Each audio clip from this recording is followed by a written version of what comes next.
I'm going to try to help you out with a few tips and tricks on how to replace the fuel pump on a 2004 F250 5.4 gutless gasoline.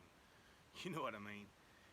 Anyway, I will recommend before you get started, go down there to the parts house and buy you some of these fuel line removal tools, worth every $6 or $7, however much the kit costs, and it's got all the size you need. All right. And then this is not a step-by-step instructional, it's just tips and tricks.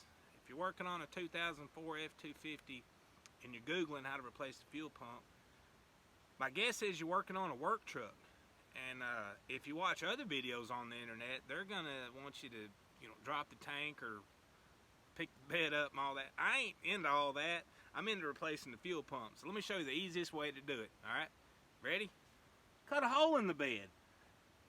Get your spacing right. Cut your hole. That right there, that's what you're wanting to replace.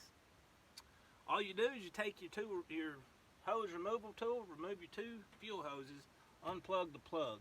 That ring right there, it's important. One guy said it was like 70 or 80 bucks, but I mean, just don't tear it up. Unscrew it.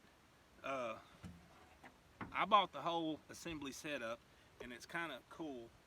You can weasel this out between those two cross frames that run like this and like that. All right, so you get your lid out, and the base of it, let me show you right here.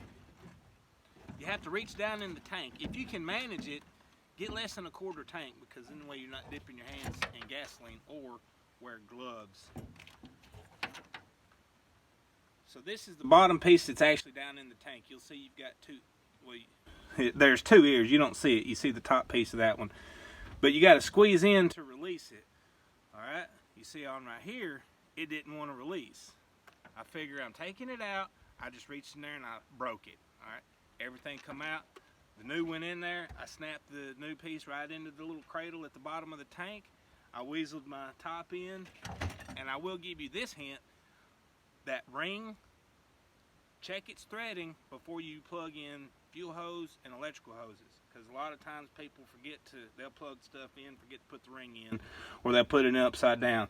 So check the orientation of your little screw ring, and then put it all in. Blammo. Nobody dropped the tank, nobody lifted the bed. Easy peasy.